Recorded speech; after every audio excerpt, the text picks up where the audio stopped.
currently, as of January 26, 2026, Steam is running a board game fest.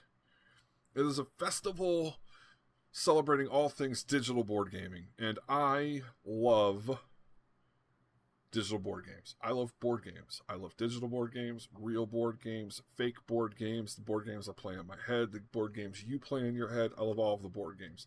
I said, let's take a quick look. Let's look through. We'll see if we can spot a couple awesome ones, and maybe I can make some recommendations. So, on my wish list, Viticulture. This Viticulture is a quintessential game in the board gaming community. I think everybody would probably enjoy playing Viticulture at least one time. And I'm going to bring out a website really quick while we're looking at this.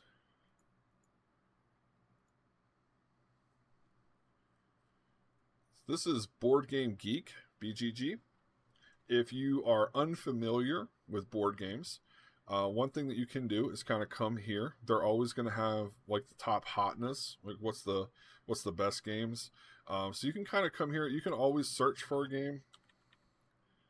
Viticulture,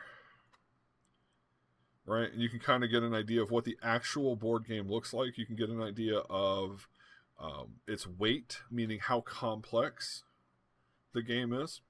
So I know for Steam users, for video gamers, normally this isn't something that you might do. But just as an extra resource, because these are digital adaptations of board games.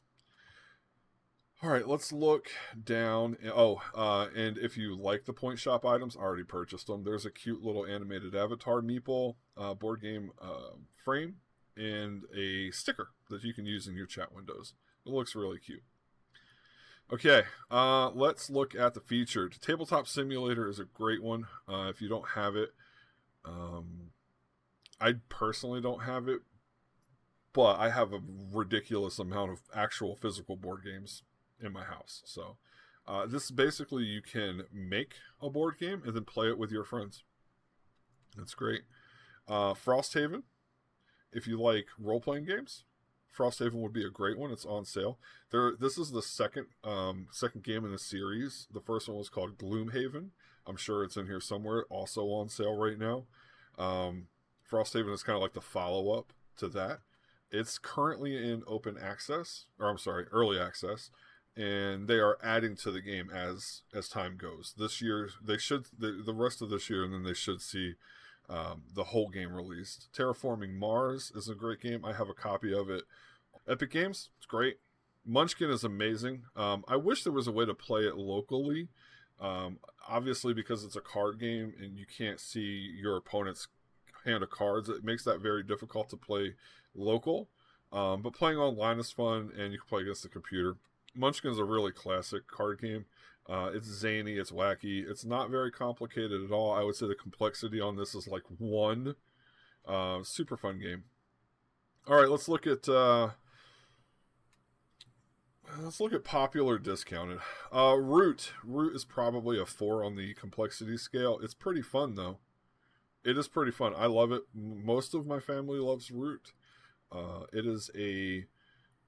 It looks cute. It looks like you're like, oh, look at the little adorable animals. They're so cute and lovely. Don't let them fool you. This is a 4X game. Expansion. Oh, goodness. What is it? Expand. Oh, my mind went blank. It's called a 4X game because there's 4 words that mean each one of them have an X in it. It is a very highly strategic game. And if you play the actual board game, 4 people sit around the table, and each one has a different faction, and each faction plays differently. There's a bunch of DLC for this game to bring all of the factions available. Right now, it's a steal at $6. If you enjoy board games and you enjoy really strategic, in-depth games, this is going to be one for you. Wingspan. Oh, man, Wingspan is so popular. It's a bird-watching type game where you're building an engine so that you take an action, and because you took that action, your engine starts working. The longer that you play the game, the more that you're playing the game, the bigger your engine gets. So you take one action, and that's going to make you take another action, and another action, and another action. You're getting this resource and that resource, and you're playing the bird. Super fun. I think the digital adaptation of this game is amazing. There's a couple little, if I really want to get nitpicky, there's a couple problems with it, with the digital version of it, but it's really faithful, and you can hear the birds. They went and got all of the bird sounds. So if you are into birds and, you know, you're a bird aficionado and avian love, whatever it's called, Wingspan's awesome. A great steal at $10 as well.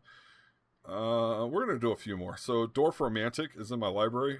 This is the I need to wake up and drink some coffee or drink some tea and just chill game. There is no pressure. This is like a lo-fi, chill, relaxing game. You can kind of see in the gameplay here. We'll see if we can grab a picture real quick.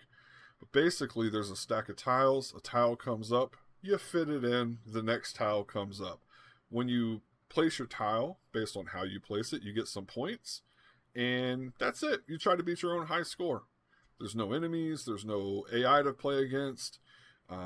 It's just a real chill, good vibey kind of game. I used to like to play it a lot when like kind of reading my morning email. So, what else we have? Spear Island. It's on my wish list. I want to play it. It is a long time contender for top 100 games of all time. Really beloved by the community. Again, this is one of those games where everybody's playing a different faction, and every faction plays differently. But this is, they take the colonial conquest kind of theme and they flip it. You are the guardian spirits of the island, and you are trying to fight off the people who are invading and trying to colonize and take over your islands. So you play from like the protective spirits. That's who you're embodying when you play. Really good game. Highly recommended across the board game gamut. We talked about Frosthaven. If you like Baldur's Gate, turn-based games, this game might appeal to you. It is as brutally hard as you want it to be. Essentially, you're each character, and you can play up to 4 at one time in your party, but each character gets a deck of cards, and every card has a top action and a bottom action, and at the start of a turn, you pick 2 cards. And on that turn, you can take a top action on one card and a bottom action on the other card. And that's it. And then, so you can have, like, you can see the little foot, this is a movement, you can see the sword, that's an attack. So you move around the hex grid, and you're trying to attack enemies and move around and kind of piggyback your skills off of one another, trying to take down, you can see at the top, this is the initiation order. So you're trying to beat all these enemies, and you're trying to clear that scenario. It's a huge board game, probably a couple $100 at this point. For $32, it is an absolute steal. And let me see if I can find, I'm sure they have a link back over to actual Gloomhaven.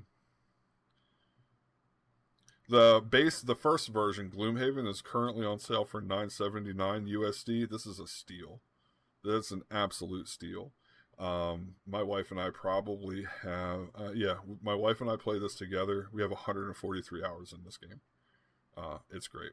It's absolutely amazing.